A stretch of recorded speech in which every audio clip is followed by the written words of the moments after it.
Hello, Assalamu alaikum everyone. This is Sabiha Prinjito and welcome to my channel. আশা করি সবাই ভালো আছেন। আজকে একটা রেসিপি শেয়ার করি, সেটা হলো গরুর মাংসের রেসিপি। খুবই অল্প উপকরণে এবং অল্প সময়ের মধ্যে সুন্দর একটা লোভনীয় এবং মজাদার রেসিপি। চলেন প্রথমেই আমি তেল দিয়ে পেঁয়াজ এবং মরিচ কুচি দিয়ে নেড়ে চেড়ে নিচ্ছি। নাড়তে নাড়তে যখন এই পেঁয়াজটা একটু নরম হয়ে আসবে, কালার চেঞ্জ হতে হবে না, জাস্ট একটু পেঁয়াজটা নরম হয়ে আসবে, তারপরে হচ্ছে এটার প্রয়োজনীয় যে মশলার উপকরণগুলো আছে সেটা আমি এখানে অ্যাড করব। সো দেখেন, এই যে প্রথমে আমি এখানে দিব হচ্ছে জিরা বাটা। সব কিছুই আমি এখানে একদম শিলপাটায় বেটে নিয়েছি। তারপরে দেব হচ্ছে আদা বাটা, হ্যাঁ। তারপরে দেব হচ্ছে রসুন বাটা। সব কিছুর পরিমাণ মতো এখানে আমি 1 টেবিল চামচ দিয়েছি, কিন্তু আমি হাত দিয়ে দিয়েছি যে হ্যাঁ। মশলাগুলো দেওয়ার পরে এই যে আমি আবার দিচ্ছি হচ্ছে পেঁয়াজ বাটাটা আমার আগে ফ্রিজে রাখা ছিল, এই জন্য হচ্ছে এটা বরফ হয়ে গেছে, হ্যাঁ। তো তারপরে দেখেন এই যে নাড়াচাড়া করে নিচ্ছি এগুলোকে, মশলাগুলোকে তেলের সঙ্গে খুব সুন্দরভাবে মিক্স করে নিচ্ছি। দেখেন খুব সুন্দর করে নাড়াচাড়া করে নিতে হবে যাতে নিচে মশলাগুলো লেগে না যায়, হ্যাঁ। আর দেখেন এই রান্নায় কিন্তু আমি তেলের পরিমাণ খুবই অল্প পরিমাণে দিয়েছি, যেহেতু গরুর মাংসে এক্সট্রা তেল বের হবে রান্নার সময় বা কষানোর সময়, এই জন্য আমি তেল খুবই সামান্য দিয়েছি। তো নাড়াচাড়া করতে করতে এক পর্যায়ে দেখবেন যে এই তেলটা উপরে উঠে গেছে, হ্যাঁ। এই যে মশলাটা তেল উপরে ছেড়ে দিবে, তখন আমি বাকি মশলাগুলো দিব এখানে, হ্যাঁ। যেমন হচ্ছে হলুদের গুঁড়া, হ্যাঁ। এই যে পরিমাণ মতো হলুদের গুঁড়া দিচ্ছি আমি এখানে 1 চা চামচ পরিমাণ। এরপর দিব হচ্ছে লাল মরিচের গুঁড়া, এটাও দেব 1 চা চামচ পরিমাণ।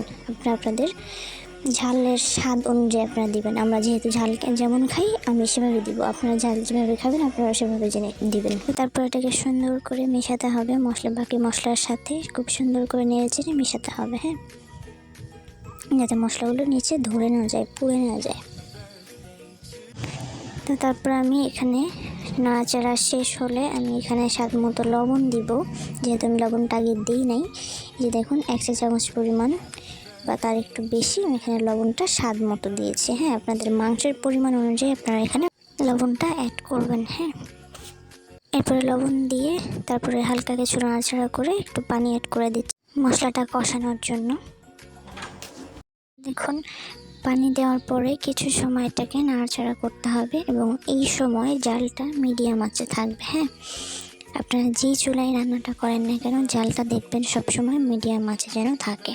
তারপরে কিছু সময় নাড়াচাড়া করার পর তেল যখন উপরে উঠে আসবে তখনই আমি মাংসটা দিয়ে দিব।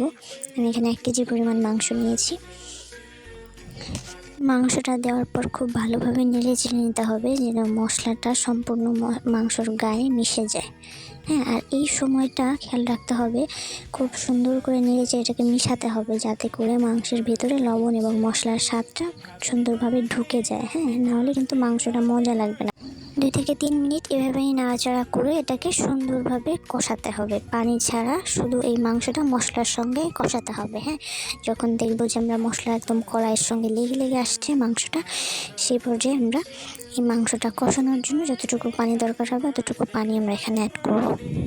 দেখুন আমার এই যে নাড়াচাড়া করতে করতে এক পর্যায়ে যে আমার মশলাটা একদম লেগে গেছে, তো তখন আমি এই মাংসটার পরিমাণ মতো কষাতে যতটুকু পানি প্রয়োজন অতটুকু পানি আমি এখানে দিয়ে দিয়েছি অলরেডি। দিয়ে এটাকে খুব সুন্দর করে নেড়ে চেড়ে পানির সঙ্গে মিশিয়ে এখন ওয়েট করতে হবে পানিটা শুকিয়ে আসা পর্যন্ত।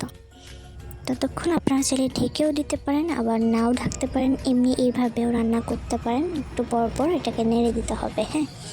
তারপর দেখুন এই যে 2-3 মিনিট পরে এই যে আমার মাংস একদম প্রায় শুকিয়ে আসার পথে। আর কিছুক্ষণ হয়তো এভাবে রান্না করলে পানিটা একদম শুকিয়ে আসবে এবং মাংসের উপরে যে তেলটা ছেড়ে দিবে। তেলটা ছেড়ে দেওয়ার পরে আমরা এটাকে প্রেশার কুকারে দিয়ে রান্না করব, হ্যাঁ। আর আপনারা আপনাদের মন মতো রান্না করতে পারেন। আপনাদের হাতে যদি সময় বেশি থাকে তাহলে আপনারা প্রেশার কুকারে না দিয়ে এমনি কড়াইতে অনেকটা টাইম নিয়ে রান্না করতে পারবেন, সেই ক্ষেত্রে আপনাদের স্বাদটা ভালো আসবে। আবার দেখা গেছে সময় কম থাকলে এভাবে রান্না করলেও প্রেশার কুকারে দিয়ে এভাবে আমার মতো এইরকমভাবে রান্না করলে আপনাদের টেস্টটা আশা করি ইনশাল্লাহ ভালোই হবে। তো দেখুন এই যে আমার মাংস একদম পানিটা শুকিয়ে গেছে এবং উপরে তেল ছেড়ে দিয়েছে, তার মানে হচ্ছে আমার মাংসে কষানোটা হয়ে গেছে, হ্যাঁ। এখন আমি এটাকে প্রেশার কুকারে দিয়ে রান্না করব। 3 থেকে 4 মিনিট প্রেসার কুকারে দিয়ে রান্না করলে এটা একদম রেডি হয়ে যাবে। আজকে কিন্তু আমি এই রান্নার পুরো প্রসেসটা আপনাদের সঙ্গে শেয়ার করছি। হ্যাঁ, তো চলুন দেখি আমরা এটাকে প্রেসার কুকারে দিই। এই যে আমি প্রেসার কুকারে এটাকে ঢেলে দিচ্ছি। দেওয়ার পরে এটা মাংসটা সিদ্ধ হতে যতটুকু পানি লাগবে প্রেসার কুকারে অতটুকু পানি দিয়ে তারপরে ঢাকা দিয়ে আমরা এটাকে রান্না করব 3 থেকে 4 মিনিট। হ্যাঁ, আমি কড়াই থেকে মাংসটা ঢেলে দেওয়ার পরে যে মশলাটুকু অবশিষ্ট ছিল সেটায় পানি দিয়ে সেটাকে ধুয়ে তারপরে মাংসের ভেতরে দিয়েছি। তারপরে এই যে গরম মশলা দিলাম। গরম মশলা আমি কিছুটা আগে দিয়েছিলাম এবং পানি দেওয়ার পরে প্রেসার কুকারে দেওয়ার সময় আরও কিছুটা দিলাম। আর আপনারা যদি মাংসে আলু পছন্দ করেন গরুর মাংসে তাহলে এখানে আলু দিবেন, আর যদি পছন্দ না করেন তাহলে আলুটা স্কিপ করবেন। এই যে আমি ঢাকনা দিয়ে ঢেকে দিচ্ছি। এখন 3 থেকে 4 মিনিট এটাকে রান্না করে নেব। তো দেখুন এই যে আমার রান্না অলমোস্ট রেডি। দেখুন আমার মাংসের কালারটা কিন্তু ইনশাল্লাহ অনেক সুন্দর হয়েছে। সো আজকে এই পর্যন্তই। আশা করি সবাই ভালো থাকবেন এবং বাসায় অবশ্যই ট্রাই করবেন।